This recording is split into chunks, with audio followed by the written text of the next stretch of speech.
That makes no sense to me. Good morning, everyone! I gotta warn you guys, this is going to be somewhat of a major PSA for some of the beauty trends I've seen around and about on the internet nowadays. But basically, I'm gonna be talking to you guys about 5 things you're doing in the name of beauty that are dangerous. Ooh. Actually, not ooh. Ah! Now, before I get started, I have to say, I'm not trying to fearmonger here. I'm just trying to illuminate some light on some things I've seen going around on the internet recently. I don't want to spread any false information out there. I'm just saying it's always great to do your due diligence, do your research, and, be precautious. So, yeah, I guess basically what I'm trying to say is you should sleep with one eye open. Just kidding. But seriously, your beauty products are gonna kill you. Gotcha again.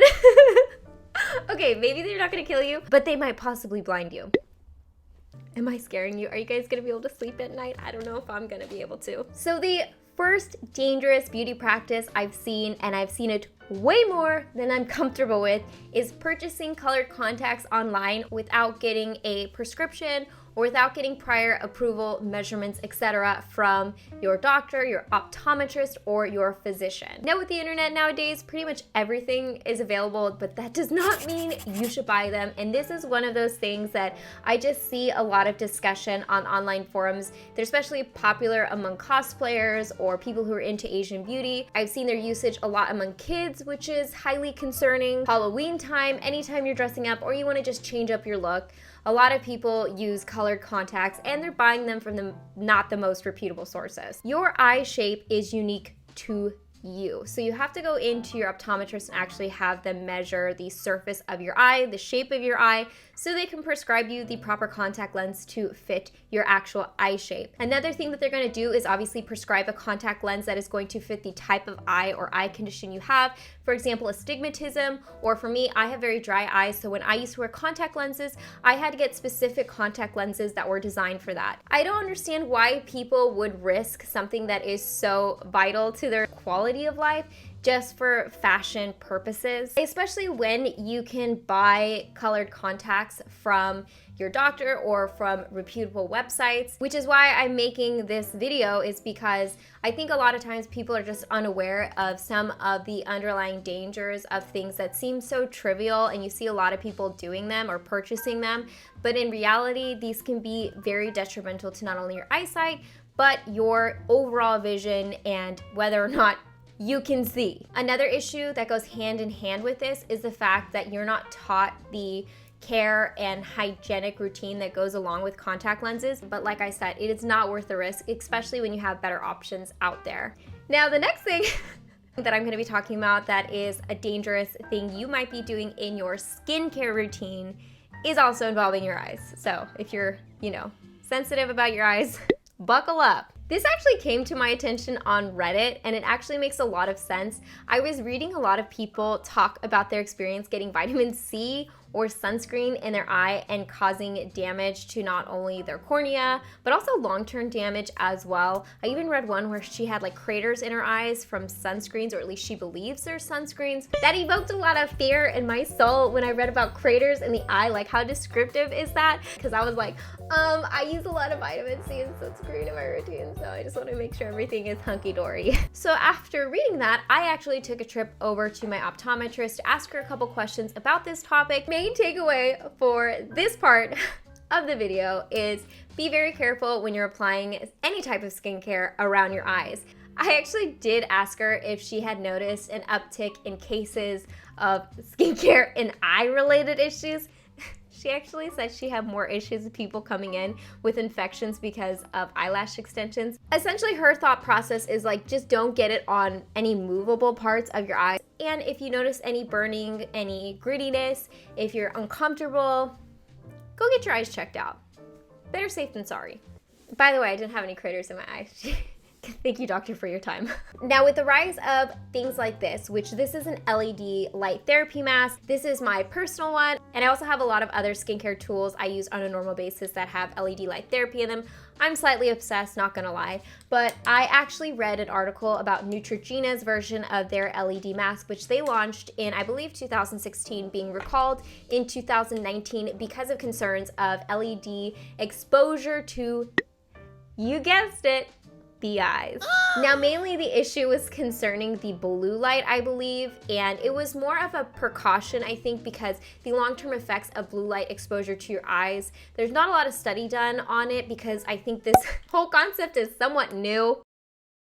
I would definitely recommend using little eye covers. Nowadays, I think this pretty much comes with a lot of masks. Like this came with my light therapy mask, but I've seen those ones that are like go around the eyes and you see like women like reading books and stuff while they're wearing them. And personally for me, I'm like, how does that work? Like these are pretty blinding when they're on. That makes no sense to me. Girlfriend can multitask, evidently. I did not get that gene, but I will also be able to see in 20 years. That's kind of a mean joke. So if you're using something like this, just cover your eyes. Now, I think this is fairly common knowledge, but again, like the case with the contact lenses, I'm just gonna share this with you guys in case you don't know. When you use a retinol, you should use SPF. The reason being is retinol is a derivative of vitamin A, and when vitamin A is applied topically on the skin, it actually thins the skin, making it easier for the sun to damage it. So, I mean, and I don't want to scare you guys by saying thin skin either. Essentially, when I say thinning the skin, I more mean like removing dead skin cells and preventing the clogging of the pores. And to be honest, in my personal opinion, I think you should be using an SPF every single day anyways to protect you from the rays. And skin cancer. Skin cancer is a thing. Also, another thing, this isn't one that I had written down, but I'm gonna mention it anyways because I'm just thinking of this. If you guys have any suspicious moles or new forming scabs that don't seem to heal, or you're like, this is a weird pimple, I don't get pimples like this, go to your dermatologist and get them checked out, because I have seen this also online quite a bit where people are like, oh, you guys remember that pimple that wasn't healing that I was having a hard time with? It actually was skin cancer. So again, not to scare you guys, but it's always a good idea if you have something suspicious on your skin to go to your doctor, have them check it out, biopsy, figure it out, because it's better to treat something like that sooner than later.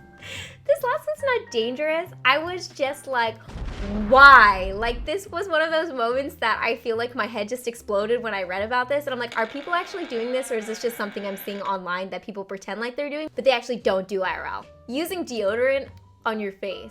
Oh my gosh, on so many levels, that just makes me cringe and freaks me out. Like, why? Let's just stick to using deodorant in the pits. I saw in those online magazines where they're like, it mattifies your skin, it, you know, prevents acne. I'm like, I'm pretty sure it does like the opposite of that. Not only that, but most deodorants are heavily fragranced, and then you're gonna put that on your skin because again, deodorant's not designed for the skin on your face. Absolute madness. Also, I'd imagine that's gotta be very difficult to remove. Anyways, guys, I hope you enjoyed this video and found it informative. Maybe if you were doing one of these things, or you know someone who's doing one of these things, you can give them a heads up. It might not be the best thing for their health. Again, I don't want to scare you guys or fearmonger here. I just want to get the word out on some of these things because I've seen them enough to be oddly concerned about it. Also, I'm curious, what are some weird or maybe unsavory, not so healthy things you guys have seen on the internet or online, or maybe your friends doing that